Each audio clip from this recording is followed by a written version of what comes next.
Good morning. It is a Monday morning here in Brisk, Noblesville, Indiana. My name is Mayor Chris Jensen, and you are watching Mental Health Monday for Monday, the 27th day of January, a dark and cold month, which is all the more reason why we are glad that you are hopefully tuning in to Mental Health Monday today. I am joined by my good friend, a true public servant in every aspect of her being, Kristen Boice, the owner of Pathways to Healing Counseling. Good morning, Kristen. Good morning, Mayor Jensen. I am so excited for our Mental Health Monday today. Always needed, but in particular this time of year, we know that it is a dark time of year. It's a cold time of year. If you're here locally, we know we have folks tuning in from all over the world, which is awesome. But we can tell you a lot of our nation, and in America at least, has been cold and dark the last couple of weeks. So we know it's important for a chance to have a mental check-in, and that's why we want you to be here. I can tell you, Kristen, from a city side, we have seen just even in our tracking data over 911 runs and EMS runs that mental health is a concern right now. We see certainly a spike in suicidal ideations and all those things this time of year. So it's important that we tackle that. So we are glad that you're hopefully tuning in live, or if you're watching it later, welcome to the show. Please feel free to chime in. You can say hi, you can ask questions. If we don't know the answers, we'll track them down for you. We are just glad that you are here. But before we get started, before we even address what our topic is going to be, we need to get ourselves in a proper headspace. And we do that oftentimes by square breathing. So Kristen, if you wouldn't mind leading us through a little square breathing exercise, I'd appreciate it. This is the first thing I teach clients when they come in, as you know, and this time of year is our most popular time of year to see clients. It is, if you're feeling down, you're feeling depressed or anxious, you're not alone. Please know that. And we're going to hopefully give you some coping strategies today, talk about how to handle it. But the first thing I do, whether you're anxious or feeling more depressed, because we might lean more towards anxiety or more towards depression. Like in my relationship with my husband, I'm more anxious, he gets more depressed. And so it's really helpful for you to know that, like, where do you lean? And so we work on breathing in our house individually and as a household. Breathing resets the nervous system. It recenters us. It activates the prefrontal cortex of the brain, which is our rational part of the brain, out of the amygdala, fight, flight, freeze, flop, or fawn, which is our people-pleasing response. Flop is like the faint response.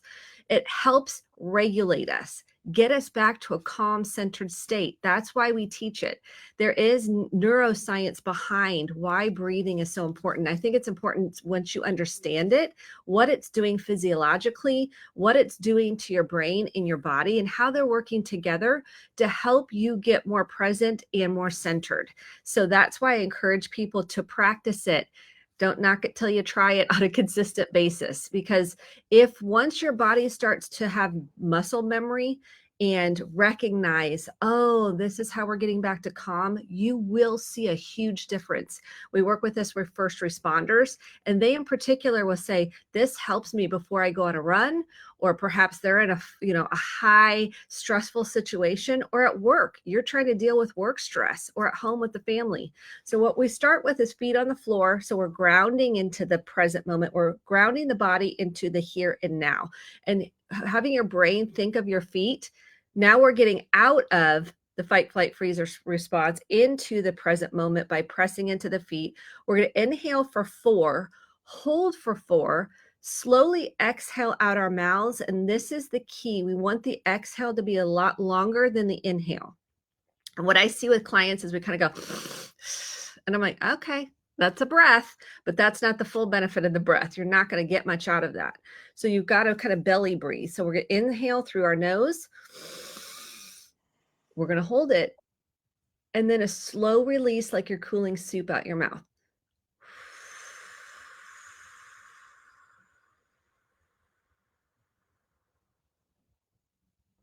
Feel free to stretch. Notice your body's if you're sitting or you're standing, notice how your body's feeling. Let's do one more. Deep inhale.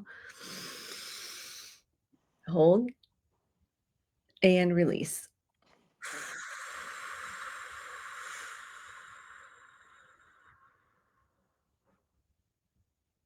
And notice I really went longer on that exhale to get the full benefit. I was at the Indiana State Thespian Conference over the weekend, And guess what they had a workshop on? The whole workshop was Breathing. the entire workshop, because this is something we now have more information and knowledge about. It's beneficial to every soul on this planet. So this is the number one thing. If you take one thing away from today that I would encourage you with, would be this strategy. Square breathing would be the number one thing that I would teach you.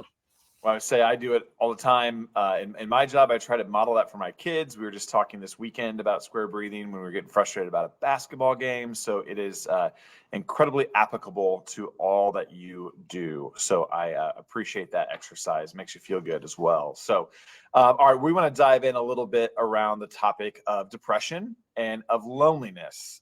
Chris, I'm going to let you kind of guide us in that a little bit. But I can say, as I mentioned earlier, there's a lot of forms of depression. There's a lot of times a year. This is a seasonal time. I've admitted in the past where I've struggled at times with seasonal depression in the past, not so much much anymore, as I've tried to look at coping strategies about working out, getting sunlight, etc.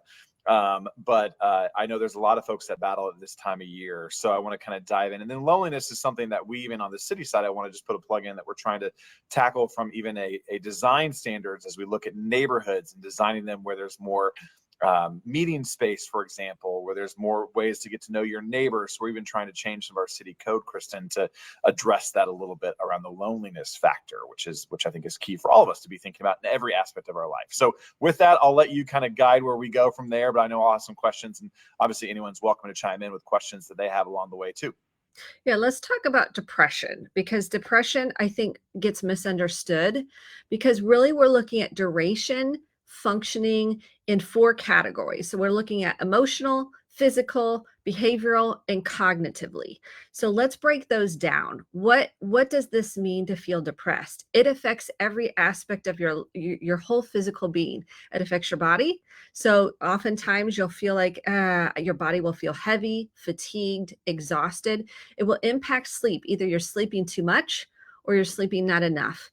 It'll impact your eating habits. So perhaps you're not eating enough, or you're overeating. You're eating, as we call, eating your feelings, to try to cope with it.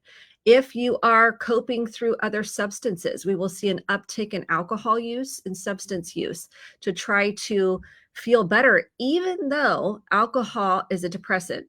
So when people are like, I feel worse, I go, yeah, it keeps you stuck in the feelings of isolation, worthlessness, hopelessness. And that's really what depression is. It's a pervasive feeling of hopelessness, like helplessness and despair. And so when we look at it, we're going, okay, are you getting up and showering? If it's affecting your daily functioning, then we need to get services. So we need to have, I call it wraparound care, where you have your physician involved, potentially a psychiatrist or a counselor. Sometimes it just takes some therapy. And so we're working through, maybe there's a time of year that is associated. Let's say you had a death or a grief or a loss or a transition or a move of some sort. You're like, this January, every single year. And yeah, it's the weather, but it feels like there's something more. There may be an anniversary connected to it that really needs to be processed, tended to, nurtured. We also look at our thinking. When our thinking feels like, there's no hope for me, I don't see a way out of this. We can't just think our way out of depression. And people think, well, just, snap yourself out of it, just pull yourself up by the bootstraps. That'd be great if people could really feel like I can do that. It is a whole body experience. That's why oftentimes when it's been 2 weeks or longer, if it's pervasive in your functioning, let's say you're having trouble in your relationships, let's say you're not able to get up for work, you're not eating, or you're really losing weight, we really need to have an intervention at that point. We need assistance, because that means it's taken over in a pervasive way. So if it's been more than 2 weeks, that's what we say we need some services or some support in that. And there's nothing, I know people carry a lot of shame around it. Like, I should, and I hear this a lot, I should just be able to move up. I should just be able to get up. I shouldn't feel this way. What's wrong with me? Everything in my life is okay. Why can't I just feel better? And that's when we go, usually what I find, yes, we can look at family history if there's some depression there, but usually what I find is there's something underneath it that has happened or some shame or trauma that's gotten stuck in the nervous system that just needs to, I don't say just, but that needs to be tended to, reprocessed, and released. And so we look at those areas. We look at emotional. We look at how are you feeling emotionally, physically, what's happening in the body. We look at behavioral. Are you using more substances? Are you not brushing your teeth? Are you not showering? Are you not taking care of yourself? So we see self-care tends to decrease. And then cognitively, are you really having trouble? Maybe there's some rumination there. Maybe there's some looping thoughts that you're not able to move through.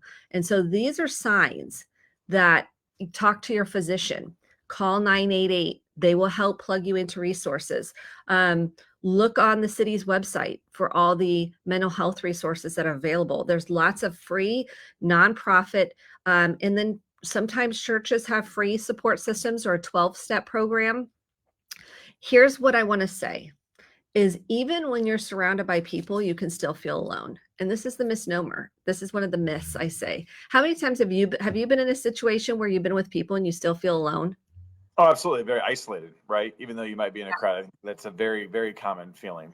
Yes, and I don't think we talk about it enough because we're like, well, I was with people and that should cure it. Well, Mhm. sometimes it helps and sometimes you still feel lonely.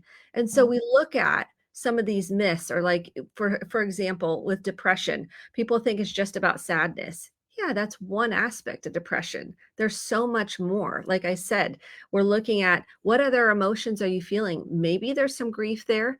Maybe there's this feelings of hopelessness and despair. And is there anything else going on that the brain doesn't really compute? So we work a lot with the body when it comes to depression. How do we help the body start feeling safe again? So we know vitamin D. So we might look at, and I'm not a doctor, don't play one on TV, but sometimes we look at, a physician can look at what else is the body missing. Like we know with daylight, it's proven that that affects our mood. It is not something we're making up. We are meant to have sunlight and daylight. So we have those, what we call therapy lights that you Mhm. turn on in the morning and you have them on while you're getting ready. So your body can then start getting the chemicals that it needs, the vitamins that it needs, the neurotransmitters need to function and wire and fire. That helps us. How much screen time are we using? How much alcohol are you consuming? How much caffeine and sugar are you intaking? I mean, we're all kind of sick of hearing about that. And there was a reason why we're talking about it. And movement, what are you physically able to do? We know that if we move our bodies, it's releasing serotonin, it's norepinephrine. I mean, we are really working on these chemicals in the body to help you feel better. Mhm. And I really want to talk about shame as it's connected to depression. Shame says there's something wrong with me. I'm not good enough. And I just want to say that shame wants to take us down the dark abyss. And what we really want to work on when I have someone, well, we all have shame, of not feeling good enough or feeling defective. And what I really work with people on is helping nurture that part, and changing those shoulds to coulds. And what can I physically able to do? And one of the most important things I think is a routine. And people get sick of this, but I'm telling you, a routine then helps the brain know here's what's coming up next. Here's what I can do to help myself. So, for example, my morning routine, I get up and I have a practice. I get up and I write my 5 items of gratitude. I write kind of what are my intentions for the day. And then I write because writing helps process your worries, your fears, your feelings of hopelessness and despair and unworthiness. It helps move it up and out. And we know scientifically people that write feel better. I mean, it's actually proven. And then I try to walk several times a week on the treadmill because right now, or walking around your house or walking in, a local school or wherever you can find the mall, wherever you can find, if you're able to, physically move. It doesn't have to be this, oh, I got to go to the gym and I've got it because that shuts people down sometimes. It's little steps. What one little step can you make? And there's a great book called It's Not Always Depression. So I want to give a resource. It's Not Always Depression by Hillary Jacobs Hendel. Highly recommend it because it gets beneath what is underneath what's underneath depression. And we're calling it depression, but how do we move through it to get to the other side? So if you want a resource, that's my number one book that I love. Can I ask a little bit of a question? Because I want to focus on that body thing, because I think there is that misnomer sometimes. I think it's a societal issue sometimes about like, oh, I need to get myself out of this. I need to pull myself up, to your point, kind of like the macho man thing, right? And I think we need to break that down and realize, like, you will not be able to physically do that. So can we talk a little bit more about the physicality, like what your body feels like in a depressed state? And then I also want to kind of drive home a little bit more around movement. You and I have had this conversation multiple times. I said one of the biggest things I've learned from Kristen Boice in 5 years is that anxiety lives in the body, and you have to give it a out. You have to process it, move it. So I would like to touch about that. And then one quick story: my lovely wife Julie Jensen, her late grandmother always had next to her bed she was Ukrainian, and she had a little bowl with little people in it, and she called it her worry people. And she would always tell the little people her worries, and then she'd put them in so they could worry for her. And again, just kind of a generational way of thinking about that back then, that people needed ways to process those worries. So she had her worry people that she would put in a little bowl, and then they worried for her. So just a cute little story. It reminded me of your modern day writing down. She had worry people. Yeah, and they have those for little kids too. Yeah. Like they have worry dolls. Yeah. You give the doll your worries, or they have books that are great for kids. Let them worry for you. Yeah, I mean, because what we're trying to do is we're trying to release it. We don't want to feel like this. Here's the thing: nobody wants to feel depressed. No one wants to feel anxious. No one wants to feel shame, and yet it's a universal part. Now, there's major depression, which we were just talked about. There's seasonal depression, which is based on weather. And what's happening on the outside. And those can kind of look similar, but one is more pervasive than the other. And then we have, this idea that let's go to your point that emotions live in the body. Okay, let's just use that as a baseline. Emotions live in the body. And once you start to recognize, what emotion am I feeling that's living in my stomach? Mine is fear. Someone else's depression might live in their chest. Depression might live in, the heaviness in their body. Oftentimes with depression, what I hear is exhaustion, fatigue, extreme exhaustion, extreme fatigue, and a heaviness in the body.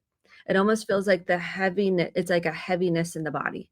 And so if you've ever felt like that, think about like when you feel the most lethargic. And that's what depression can feel like. It takes everything for you to get up out of bed. It takes everything for you to get up and take a shower. That's what depression feels like. And it can feel different for different people. So I don't want to project that everybody feels this way. But once you start to recognize, what am I feeling with the sensation in my body? Okay, what am I feeling with the sensation in my body? Sometimes we go, it's pain, pain, pain, and we can't come up with a feeling. But what we're looking for is, what's the emotion trapped in the nervous system? What's the emotion trapped in the nervous system? And once you can start identifying that, now I'm going to name it. I feel afraid, or I feel sad, or it might be a combination of all kinds of feelings. I feel grief. And what we're going to do then is use our coping strategies. So we're going to use our breathing. We're going to use self-compassion. We're going to now write it out. To get it out, we're going to go talk to somebody. We're going to reach out to a support system. Maybe we're going to go to a 12-step program or a grief group, or try to get some help. We might go to the doctor, go to the therapist. We might need to call 988. We are going to now, and pets, I really cannot emphasize how helpful pets are. And we underestimate the power of pets. Why are pets so important? Because they love us unconditionally. They love us, and our physical touch with a pet will automatically, there's research, but PET scans, not pet, like, but PET scans of the brain and the body, showing that it helps regulate the nervous system. That's why we have therapy dogs that work in hospital settings, or they work in clinics because they settle the nervous system. So if you have a pet that you connect with and feel safe with, that helps you also with coping with feelings and emotions and fears and anxiety and depression. And I don't think we talk about that enough, and how it settles the nervous system and settles the body.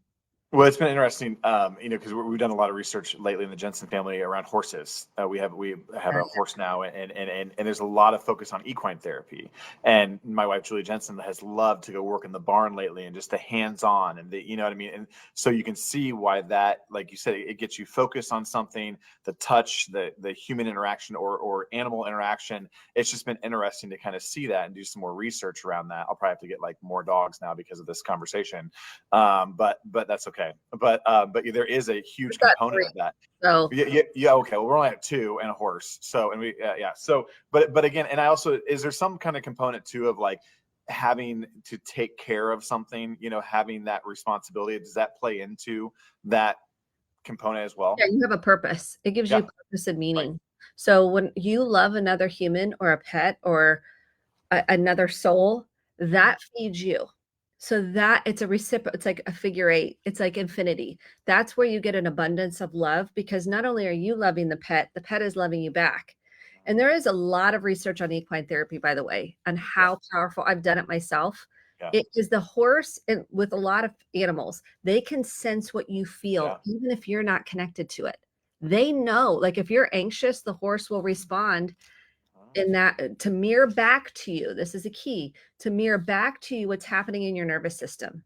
And that's and then how assertive are you in your life? Were you not allowed to have a voice? Were you, conditioned out of your voice? Were you, not allowed to speak up and were you not heard? Well, that's going to come across when you're working with a horse. So a lot of it is working with your sense of self and empowerment and stepping into your confidence and who you are and releasing the trauma that's held you back or the belief systems or the conditioning because that plays a big role in depression, right? If we're not allowed to have a voice and we're not allowed to say how we feel, guess what we do? We internalize it. Yeah. We turn it inward. Anxiety typically will turn it more outward. Depression turns it more inward. And that's a big difference.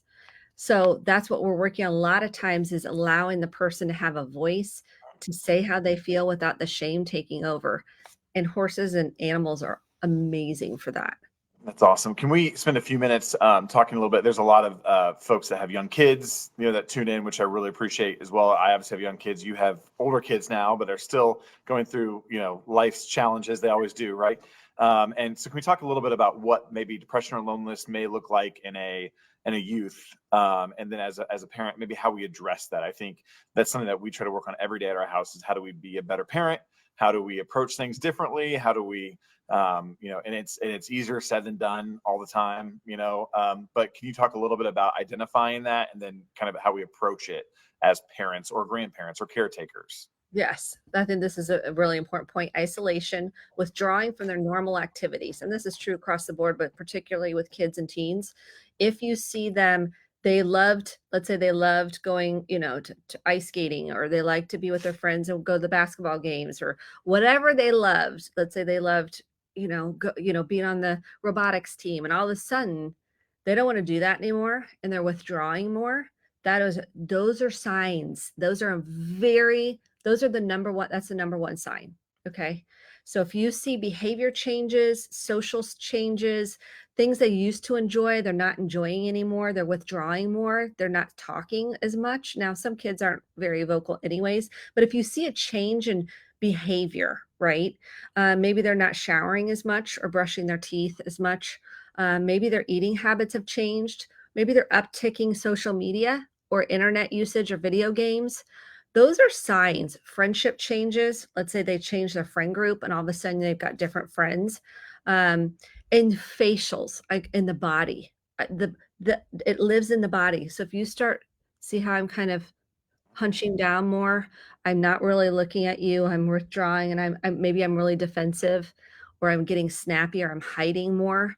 Those are all indicators that something's going on underneath, and to really start holding space, asking how they're feeling. And if you need, a counselor to get involved at the school or another counselor, I highly recommend asking for support, listening to podcasts about how to parent. Like if something changes, listening to a podcast about depression. This is the other thing I want to make a very important note over.